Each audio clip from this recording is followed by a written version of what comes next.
What's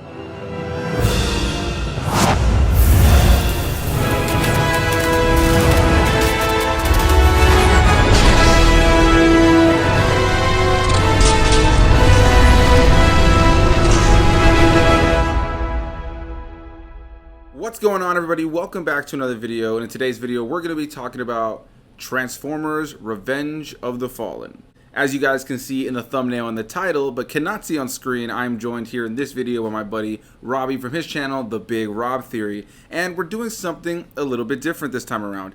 I've been wanting to do kind of just an audio-only review, kind of like a podcast, a short-form thing that you guys can listen to, because I have had people comment in the past and let me know that they think it'd be pretty cool to be able to kind of just listen to a review and not have to worry about watching. Or certain individuals have told me that they literally just listen to my reviews mostly when they're driving or maybe doing things around the house. And I think that's pretty cool. So this video is for those kinds of people. Now, if you like this kind of content and this is something you guys would like to see me do more often here on the channel, please let me know in the comments down below. But don't worry, this will not become the standard on the channel. You will see my ugly face in plenty more videos. But yeah, let's get into this. First, let me welcome again my guest, Robbie, the Big Rob Theory. I don't know why I said it that way, so I just kind of committed to it on the last time. But Robbie, what's going on, man? Hey, y'all. What's up?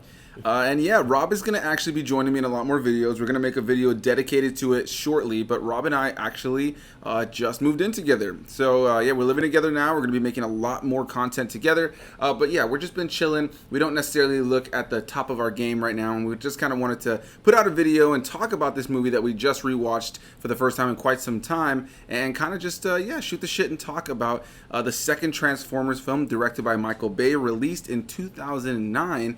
And man, it's kind of crazy to think that it's been that long since this movie came out. We're going to get into it in just one second, but also wanted to mention, for anybody who's not already aware, Rob and I actually did reviews for the first Transformers film and for Bumblebee, so we're a little bit out of order, but we're going to continue the Transformers series and try to make each of these individual videos different. If you go back to that first review we did for Transformers, we were both together on screen in the early days of both of us having a YouTube channel. We weren't the greatest reviewers at that time just yet.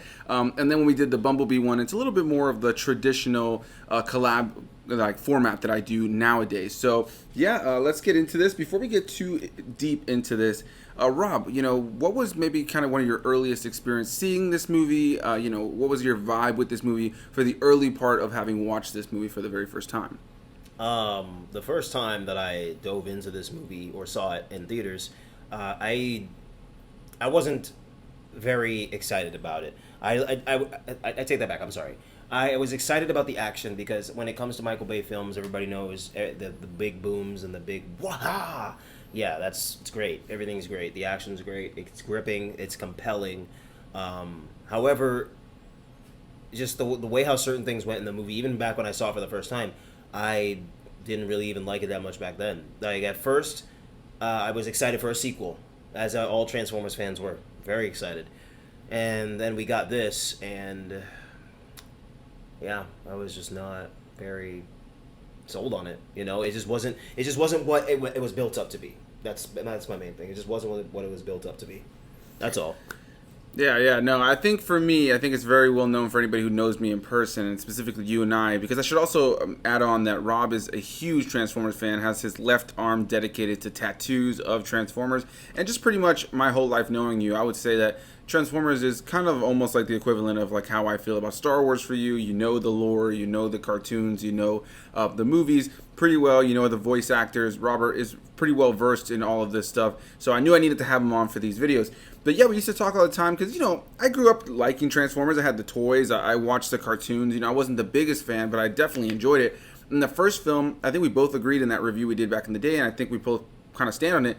For whatever flaws it has, it's a fun movie, and I think for the first ever Transformers movie, it's epic in scope, it's fun to watch, it's silly at times, a little bit, you know, some lines of dialogue and stuff like that don't necessarily hold up, but ultimately, I think it's still a solid movie. And yeah, you know, I went into this one pretty excited for the same kind of thing, and ultimately, I feel kind of walked out fairly disappointed myself. You know, that's not to say that the movie was all bad, but I remember at the time when this movie came out, I was still kind of refining, I guess is what I should say, my way of critiquing films. You know, the way I would break down a film in my head. And I think a lot of us at that age when that movie came out, you know, in 2009, I think we had just started high school, you and I think it was one of those things where it was kind of easy to buy into like maybe some of the criticisms that people had of the movie and the hate, and I think I definitely rode that train for a while. But we just revisited it, literally just watched it an hour ago, and here we are to talk about it. It's been a minute since I've actually seen this one, and from what I remember, and maybe this will change as we continue through the other series of the movies, or the rest of the movies, I mean, I think ultimately I can say that this is still maybe my least favorite of the bunch. Would that stand for you, or is there another one in the franchise that you think is the winner? There's another one in the franchise that I am dreading us getting to because it's just god awful to me. And no, this is still really low on the totem pole. Don't get me wrong. I'm not very impressed with the way how the story went and how various things went. Like Megan Fox and her non-existent dirt on her pants for the first half of being exploded on with dirt and everything. It just doesn't make sense. That's a editing flaw, obviously. But there's a lot of other things that transpired in this movie that just didn't make it for me. But no, I think it's the fourth one that just missed the mark for me completely. Like went over my head, and I was like, why was this even a thing? So yeah. I'd say it's like that one, and then Revenge of the Fallen is right there with it as worst Transformers. Yeah, Age of Extinction is one I'm definitely looking forward to revisiting because it wasn't one that I was crazy about. I just felt like it was so overly long, and I just didn't really care for the characters. And at that point, they had kind of just moved away from everything that we kind of spent time getting invested in the first three movies, that it's kind of like, oh my god, like here we are with this new character and this new situation with the same characters that we know and love. We're just going to kind of write out everything that we've kind of built up to this point. And I think that's kind of one of the biggest flaws of these films as time goes on, man, is like each film kind of gets rid of something. The third film kind of just writes out Megan Fox, and then the fourth film just kind of writes out Sam Witwicky and just kind of moves on from there. But yeah, what I will say before we get into the specifics about this movie is that rewatching it, here's what I could say without a doubt. It is a good-looking film, though it's a little dark at times, and there's like I was telling him, like there's like this filter almost of kind of like yellows and like beige and browns that sometimes makes things look a little bit muddy. But overall, I think the movie is entertaining. That's ultimately what I could say. It's not well written in a lot of ways. There's a lot of like little logical flaws and things that we were just kind of, as we were watching it, we both were just kind of talking about how it kind of felt like it was a little bit convenient at times, and ultimately just could have been a lot stronger in terms of story. There's tons of characters that are irrelevant, characters that are returning, characters that are new. And yeah, I just wish that the story had more meat on the bones. The main villain, the Fallen, is literally just kind of this big bad guy that's kind of built up through exposition over the course of the film, but by the time he shows up at the end, he's just kind of like disposed of really quickly. And I guess I should mention before we get deeper into this that this is obviously going to have spoilers in it, but yeah, like I will say, rewatching it, I was entertained. The action and the visuals, I think, still really hold up. Michael Bay knows how to direct action. It's a fun-looking film. It's fun to watch. It's got some funny moments, but there's definitely some criticisms I have of it as well. But yeah, outside of maybe some cringe humor and some pretty terrible dialogue from some moments, yeah, what do you think about this movie now, revisiting it versus maybe how you felt about it in the early years? Ass. I'm just kidding. No, but kind of. I mean, okay. Let's just peel the Band-Aid off here. Revisiting this, I see now where some people were coming from, because as we've been talking about this, I remembered that when it first came out, I was a little bit hyped because it was Transformers, as I think I said earlier. I was a little hyped because it was Transformers, so I was like, oh yeah, it's another Transformers movie. Even though, I didn't think that the story was all that great and this didn't make sense. But hey, it's a Transformers movie. The way how the plot went, just some things just didn't make sense, as you said. A lot of people had plot armor on them. A lot. Because there's certain things that happened throughout the movie that even we were like, how is this possible? How is this possible that you can get dropped in a car, nosedive into a building and on a hard ground, concrete, and the worst thing that happens is airbags come out. And nobody has a scratch, nobody has anything broken, like nothing's wrong. Yeah. And I get it, it's a movie, whatever, but there's no real sense of stakes. There's and really like, none. Even watching this, I think, for the first time, I felt that too. You don't really feel like there's a sense of stakes. Now, listen, I recently gave a fairly positive review to F9, the ninth, installment into the Fast and the Furious franchise, and praise the fact that it just committed to the wackiness, right? And rewatching this today, there were things that I just kind of praised in my mind this time watching it that I would argue that I'm definitely a little bit more of a fair movie, I don't want to say critic, but reviewer today than I was back in the day. I think I have a different outlook on how I choose to approach talking about movies. And ultimately, I think, this movie definitely has its flaws, but it's entertaining. But yeah, man, when it comes to those like those logic flaws, there's times where you're supposed to care for a character, like Sam Witwicky near the end of the film. We're gonna get into all this.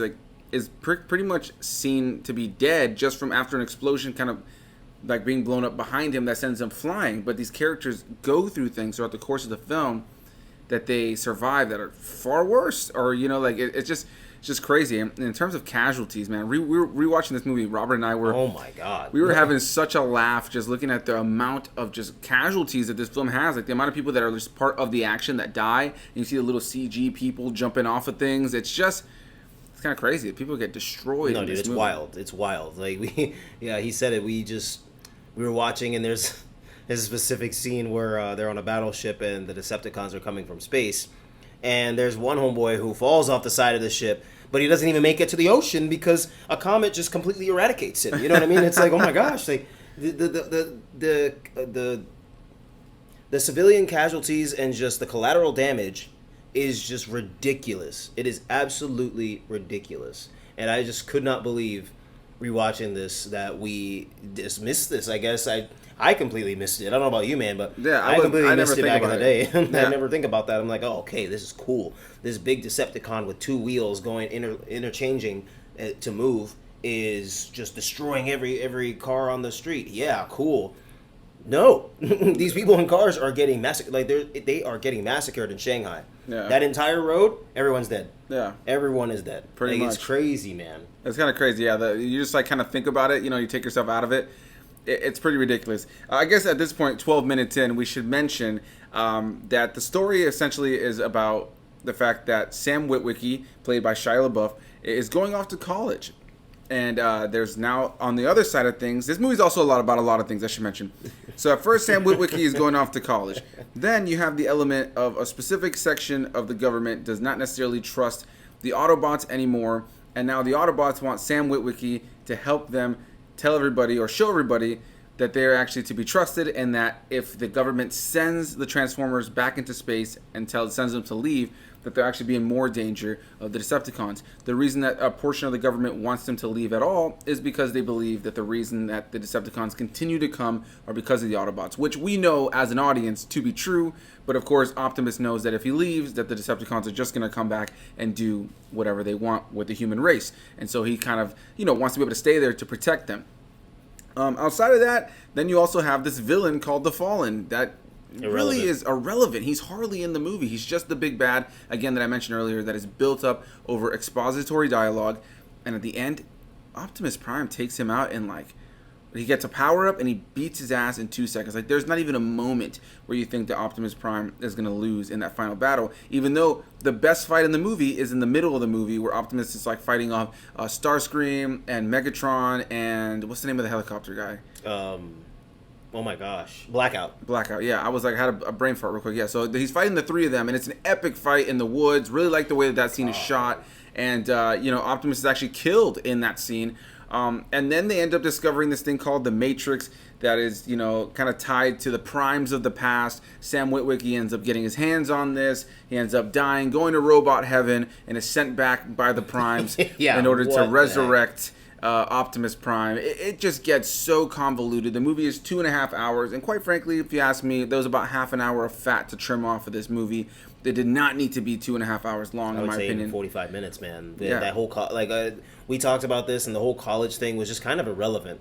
It's just, I think it was just mainly to fill time. Now that I think about it, I think it was to fill time, because what relevance did showing him going to college is one thing, him leaving, whatever, and then one day he's over there and he hears about something going on, or Bumblebee shows up and bam, they get into it. That'd be one thing, but showing him at the frat party and then showing him in the dorm room and in the classroom, the whole college element it just didn't make any sense. It didn't make any sense.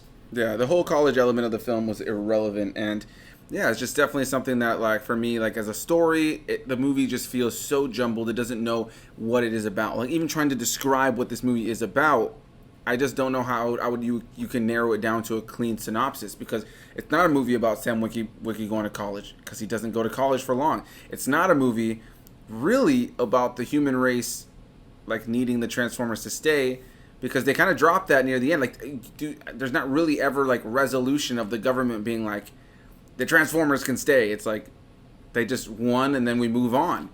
So it's like, why, that wasn't even, there's no, as a story, this movie's a mess. But I will tell you, I was entertained while watching it because the action was fucking fun.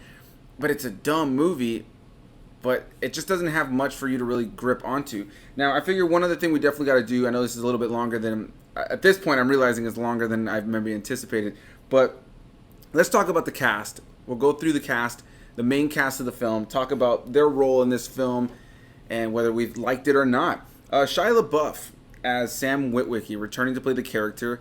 I think for me in this film, he was kind of given weak material. I think this is the point where he went from being kind of a quirky, awkward, funny guy from the first film that got caught up, that was like this. He was cool by not being like necessarily the conventional cool.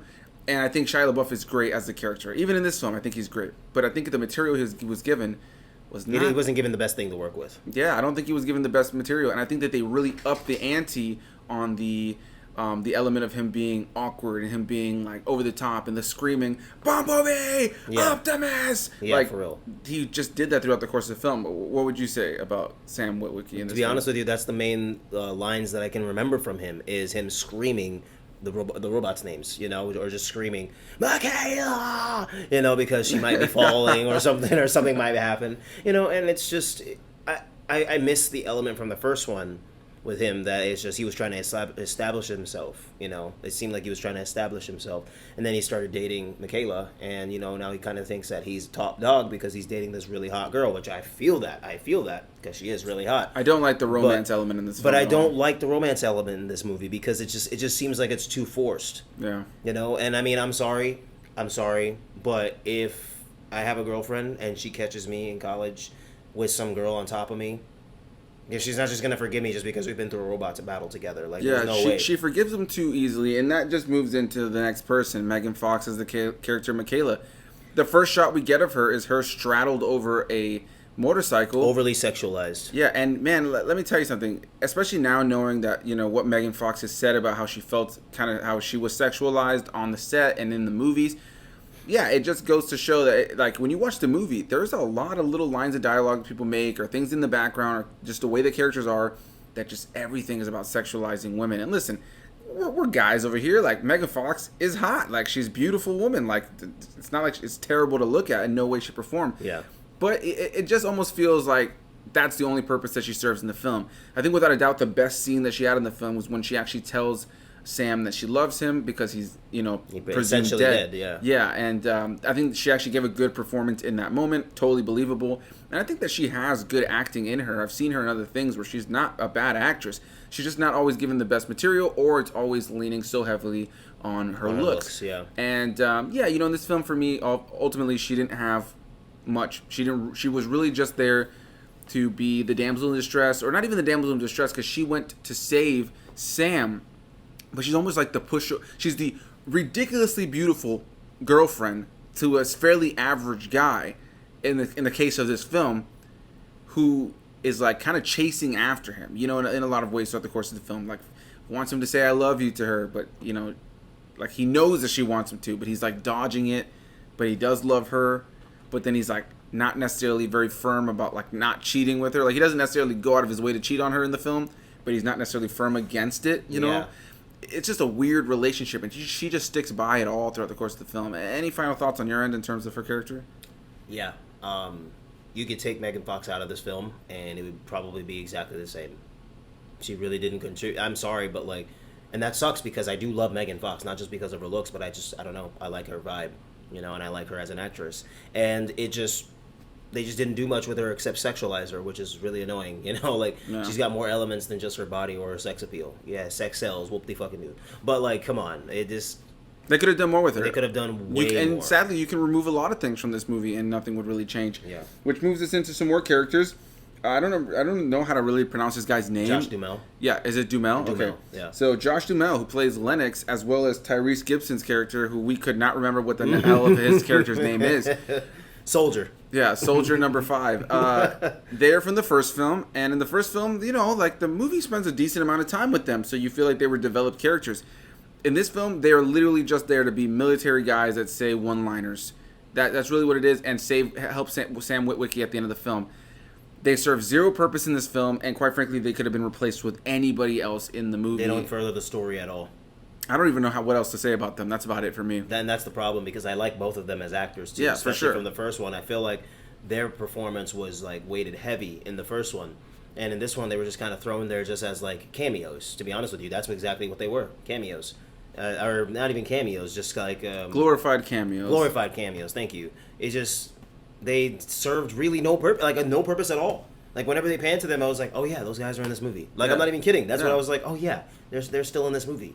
Yeah. It just they could probably kill them off, and I would be like, oh, just because of the way how it went in the movie, you know. And it just sucks that they didn't. It sucks that they did that with them because they're two really good characters, you know. Yeah, and good actors that could have done more, but and they were fun in the first film, and in this film they're just characters from the past for the sake of having them in the movie.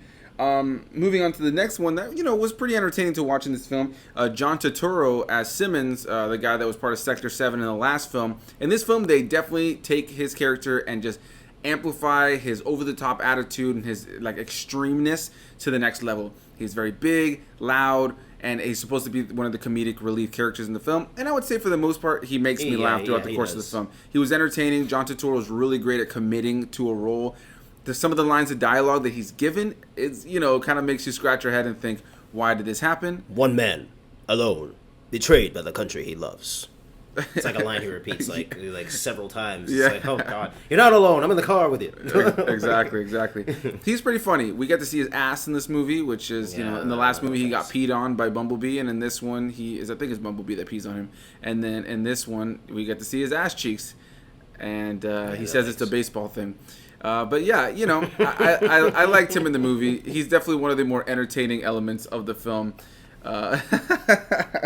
Sorry. Then we have Ramon Rodriguez. Well, I guess John Turturro. Sorry, I didn't realize. Go ahead and give us your thoughts on him. Honestly, I really don't have anything too negative to say about him because he kind of did save some parts of the movie. If I'm going to be real, in my opinion, he saved some parts of the movie. Case in point, the whole one man alone. I've said that about 17 times a day after this movie came out because I loved that. That was so funny. One man alone.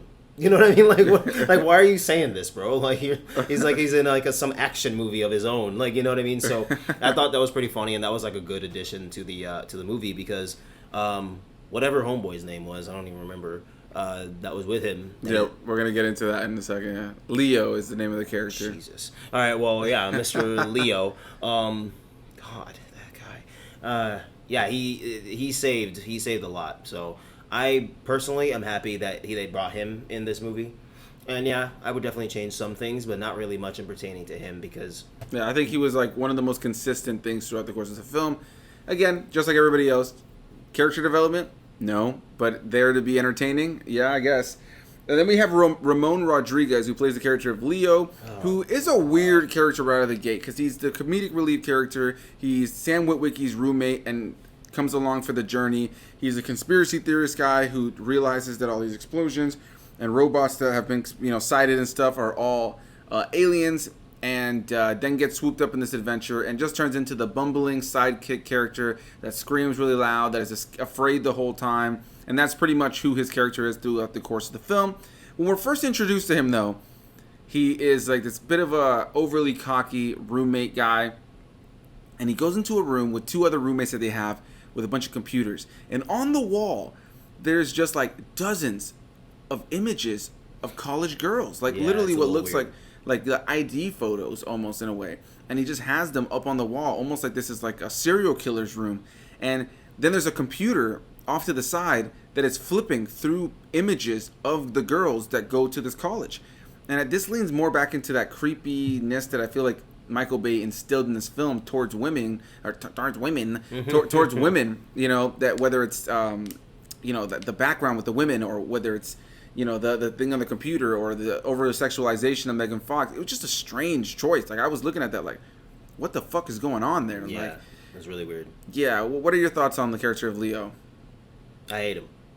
I really do. I understand he's a comedic relief character, but just some of the things that he would say and how he would go about his wackiness. Like, I get it, you coming on this adventure and you're actually seeing the aliens, you're actually seeing the robots, and yes, it's a life or death situation. Like, literally, one false bump and you might be dead. Oh wait, no, plot armor, so you're fine.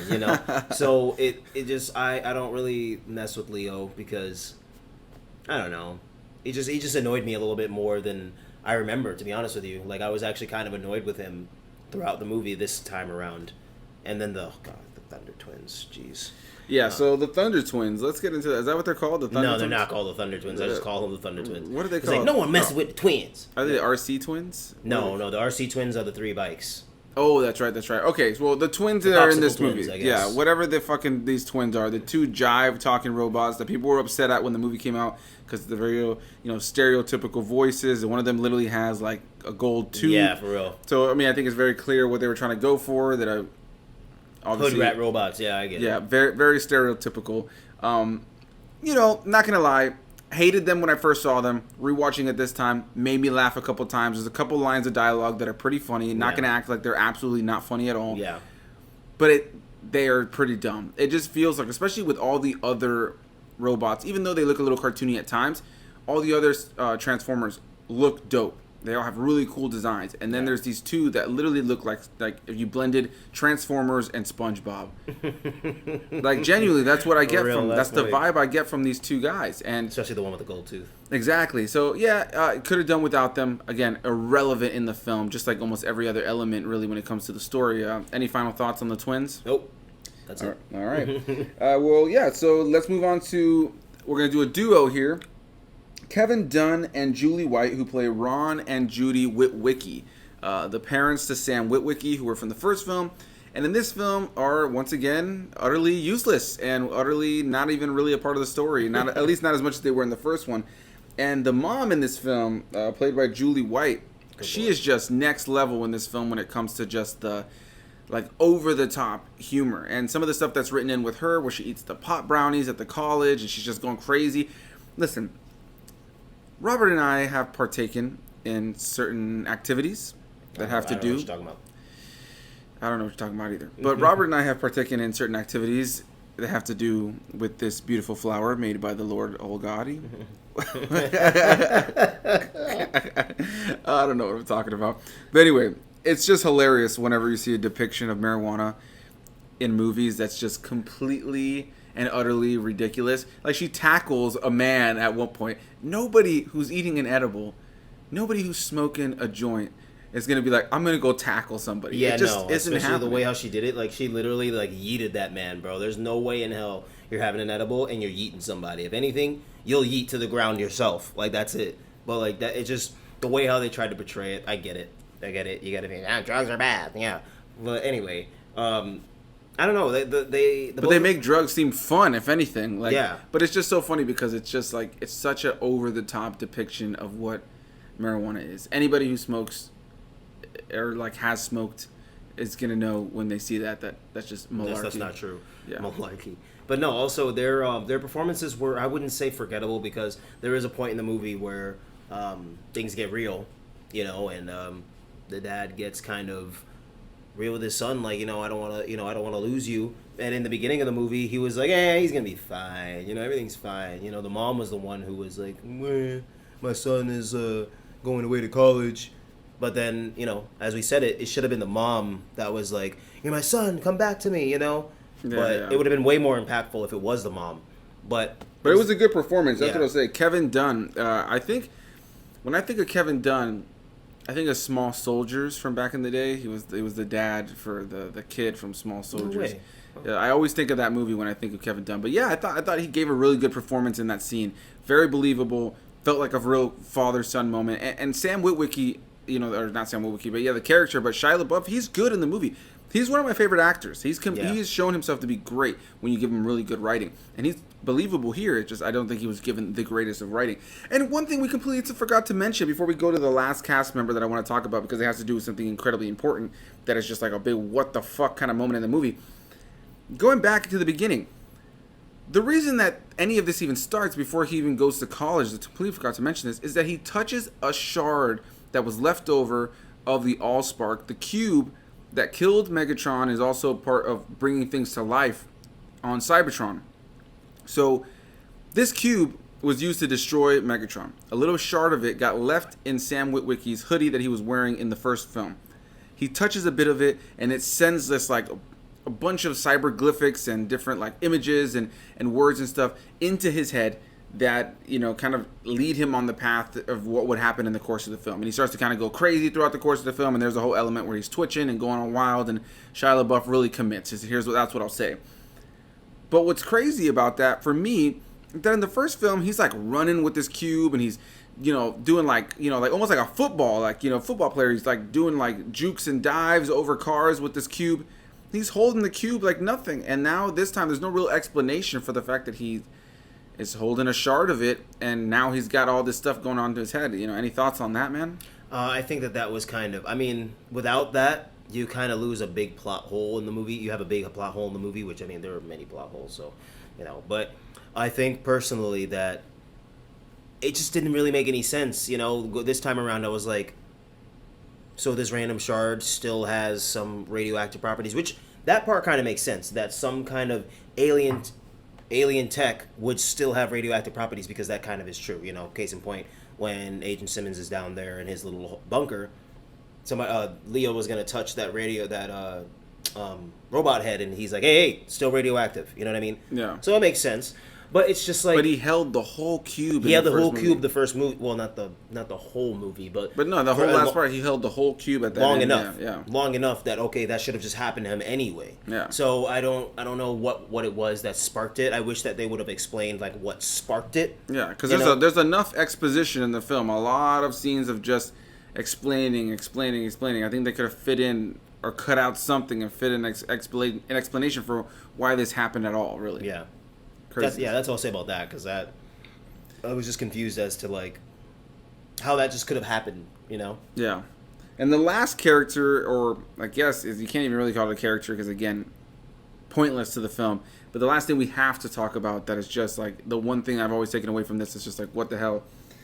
Isabel Lucas, who plays the character of Alice, or so we think, because we find out that this girl who was hitting on Sam Witwicky throughout the course of the film, this girl, very attractive young lady, who is trying to get with Sam Witwicky over the course of the film, actually turns out to be a Transformer herself. She's kissed him, she's like straddled him, he's felt her skin on him, and all of a sudden she whips out this huge robotic tongue with a human tongue on the end, and then morphs from being a human into a Transformer. And they've never done anything like this ever again in the series. I don't know of anything in the past and cartoons or anything that has ever done anything like that where a Transformer can morph into a human. And it just doesn't make sense. How did it create like believable skin and wet lips and all this kind of stuff to kind of sell the fact that it's a human?